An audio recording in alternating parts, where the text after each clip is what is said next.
rainy day here in Tennessee. I've been working on the garden all morning, but before we head up to the sawmill, I need to set a post up here at the chicken coop. I had a few questions about this chicken run in the last video. I used pressure treated 2x4s, and the reason being, it'll last longer than anything I can probably cut. Although white oak would have been a decent use, I guess, but white oak logs are pretty expensive right now. I did use some white oak 2x6s up around the very top. I sawed those about a year ago. So I got that on the very top, and we put 1/2 inch hardware cloth right here in the middle. Followed up with about 3,000 staples right there.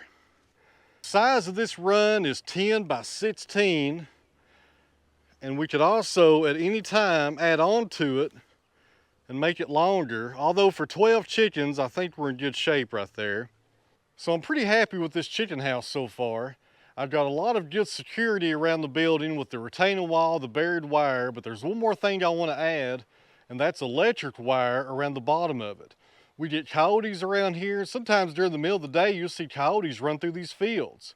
And I can't be here all the time, so hopefully by putting a little electric wire at the bottom, if coyotes come up here and get near this thing and think about digging under that wire mesh,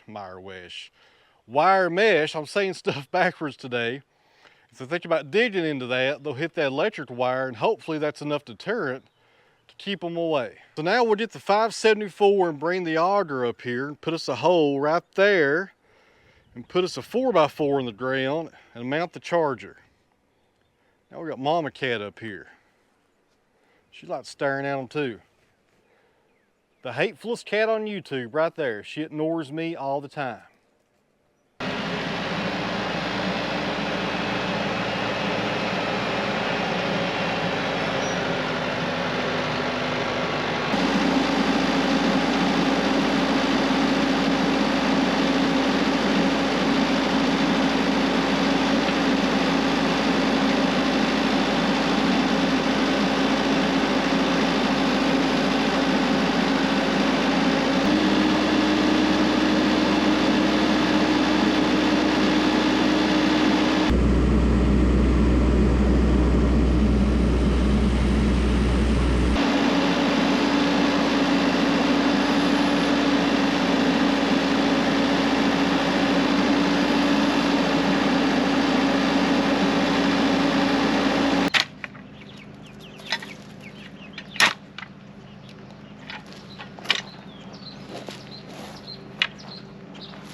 All right, friends, we're finally up here at the sawmill. It's about 7 o'clock. And to be honest with you, I'm kind of tired. I've worked in that garden just about all day today, tying up tomato plants and green beans and putting out more stuff. But I need to get this log finished because we got storms moving in tomorrow, and come Thursday, I need to get back on sawing some more pine. This is Polonia. We started this, I think, in the last video.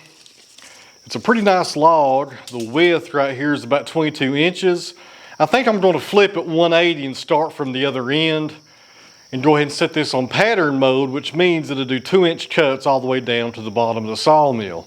I'll probably get about 5 more slabs out of this and call it done.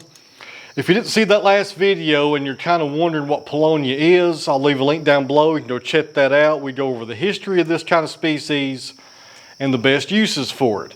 And a lot of people are asking what I'm going to do with this log. I think I'm going to probably stack it up on stickers and try to forget about it for about 6 months or maybe a year.